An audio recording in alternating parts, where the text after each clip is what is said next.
Hey there, it's Ingrid. Today we're going to work on the faux bleaching technique. Now there's lots of different ways to do faux bleaching. It doesn't have to be just this way, but we're going to show you how to do it using heat embossing. Now this is a really cool technique, and I'm going to show you exactly how to faux bleach your images using lots of different mediums today. To start off, I have embossed this watercolor panel, and you can see here I just used some clear embossing powder. You can see the images are kind of catching the shine of my lights here, and I just used these two kind of like deteriorating leaves, so we'll see what kind of a look we get with that. I just used Versamark and clear embossing ink. Now I'm going to use various Brusho powders, and we're just going to kind of create a background. I'm going to do this in different kind of stages because I don't want them all to mix together. I'm going to start off with my yellow, and I'm just putting some of the powder down, and then we're going to spritz it using a little mini mister. So I've got some yellow down. I'm going to mix the yellow and some red. So I've got some Oast red here. That was the lemon yellow. It's nice bright. And just a little bit of red here. And some crimson. Much darker red. I have a little mini mister here, and we're just going to spritz this liberally. Just kind of get those colors blending a little bit. I just want to make sure no powder like stays powder on my piece of paper. And it's going to run all over the place, and then I'm going to want to heat set this. You can see I've got a little purple in here, and that's from the crimson red. Just kind of heat set this a little bit. Going to give us an interesting look. A lot of water. I want to kind of take some of that water away. Just kind of taking a dry paper towel. Anytime you have any wet surface, if you include a dry or introduce a dry piece to it, your water is going to immediately go towards that. So I just don't want to have an overly puddled area. Now you can see here I have some powder that didn't really get activated here, so we'll just kind of spritz that and get that activated. You don't want to use any colors that are going to create mud, so red and yellow together make orange, so that's why I chose these colors. I'll just kind of dry this really quick, and then we'll add a little more powder.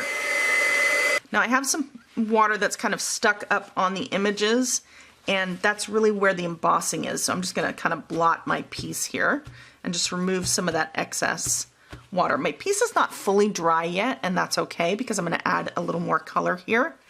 But I have a really cool kind of tie-dye-ish look.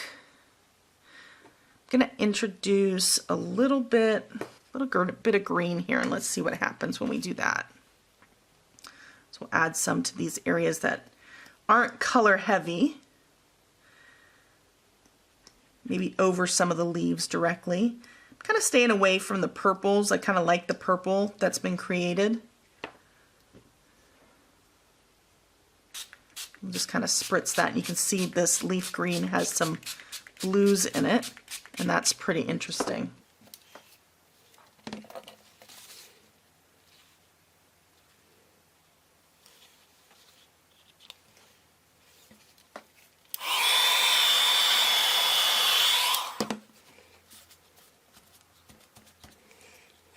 So some of this I actually really love. I love all this in here. This is really pretty. I love the green and the yellows. Not so much digging down here, so what I'm going to do is I'm going to add a little more color. I'm going to add some more lemon down here, and let's see if we can't brighten this up a little.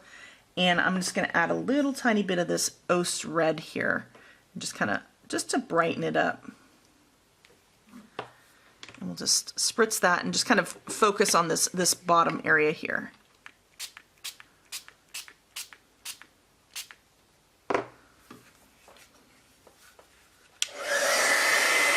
And that's much better. And it's kind of a very interesting mix of colors, and I'm going to do the same right here. I'm just going to focus some other color there. I'm going to take a little more of the green, the leaf green, add a little bit more here. And then I think we're going to be done.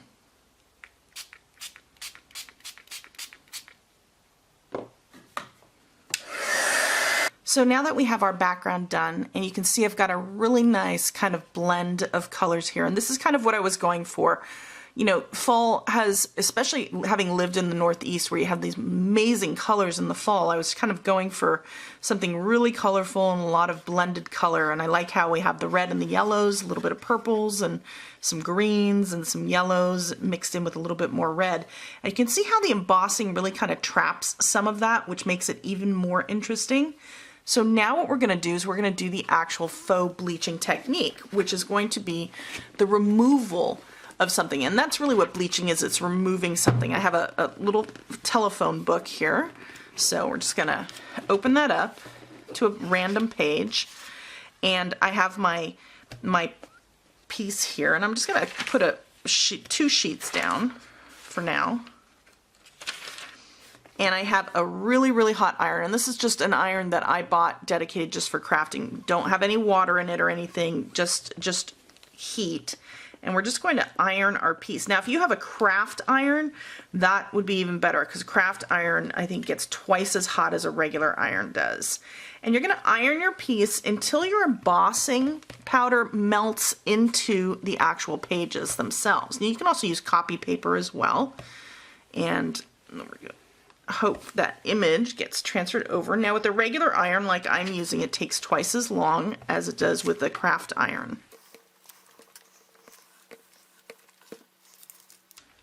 Looks like I had 3 pages, and you can see that that is starting to come through, and that's really what you're looking for. You want those embossed images. You're trying to remove all that embossing powder. Now, while it's hot, if it sticks to your paper, just reheat it to get it activated, and you want to have all that embossing powder removed. And it is. Once you touch it, you can kind of see whether it's on there or not. And look at that. And there you have it.